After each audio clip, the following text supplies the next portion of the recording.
വചനസാരം വചനസാരം.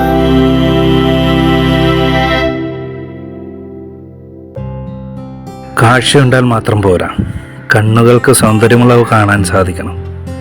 കേൾവിയുണ്ടാൽ മാത്രം പോരാ, ഇമ്പമുള്ളവ കേൾക്കാൻ സാധിക്കണം. ഇതിനപ്പുറത്തേക്ക് ഉള്ളിൽ കളങ്കമില്ലാത്ത മനസ്സും ആത്മവിശ്വാസവും കഠിനാധ്വാനവും വേണം. ഈശോയിലെത്രയും സ്നേഹം നിറഞ്ഞവരെ, ഈശോ മിശിഹായ്ക്കും സ്തുതിയായിരിക്കട്ടെ. കഠിനാധ്വാനവും ആത്മവിശ്വാസവും കൊണ്ട് സ്വന്തം വൈകല്യങ്ങളെ തോൽപ്പിച്ച ഇംഗ്ലീഷ് വനിതയാണ് ഹെലൻ ആദംസ് കെല്ലർ.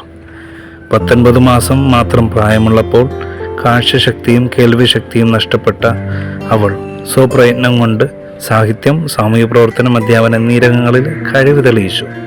ഹെലൻ്റെ പഠനകാര്യങ്ങളിൽ സഹായഹസ്തമായി തീർന്നത്, നല്ലൊരു സുഹൃത്ത് ബന്ധം പടുത്തുയർത്താൻ കഴിഞ്ഞതും ജീവിതത്തിന് കൂടുതൽ മുതൽക്കൂട്ടായി തീർന്നതും അധ്യാപികയായ ആനി സള്ളിവനായിരുന്നു. ഒരുപാട് കൃതികളും വിവിധ വിഷയങ്ങളിലുള്ള 12 പുസ്തകങ്ങളും നിരവധി ലേഖനങ്ങളും ഇംഗ്ലീഷ് സാഹിത്യത്തിൽ ഹെലൻ്റേതായിട്ടുണ്ട്.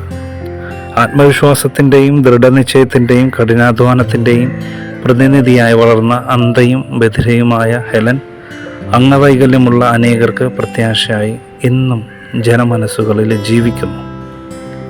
ഇന്നത്തെ സുവിശേഷത്തിൽ ഈശോ മനോഹരമായിട്ടാണ് വചനഭാഗം നമുക്ക് പകർന്നു തരുന്നത്.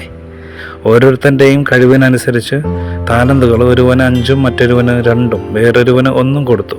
5 കിട്ടിയവൻ 5 കൂടി നേടി, 2 കിട്ടിയവൻ 2 നേടി, 1 കിട്ടിയവനാണെങ്കിൽ നിലം കുഴിച്ച് അതിൽ കുഴിച്ചിട്ടു. താലന്തുകൾ നന്നായി വിനിയോഗം ചെയ്തവരെ യജമാനൻ അപ്രിഷ്യേറ്റ് ചെയ്യുന്നുണ്ട്. ഒന്നും നേടാത്തവനായിട്ട് ഉള്ളവനെ ദുഷ്ടനും മടിയനുമായ വൃത്യനെന്ന് അഭിസംബോധന ചെയ്തിട്ട് ഈശോ ഇതുകൂടി കൂട്ടിച്ചേർക്കുകയാണ്. ഉള്ളവന് നൽകപ്പെടും, അവന് സമൃദ്ധി ഉണ്ടാകും. ഇല്ലാത്തവനിൽ നിന്ന് ഉള്ളതുപോലും എടുക്കപ്പെടുമെന്നാണ് പറയുന്നത്.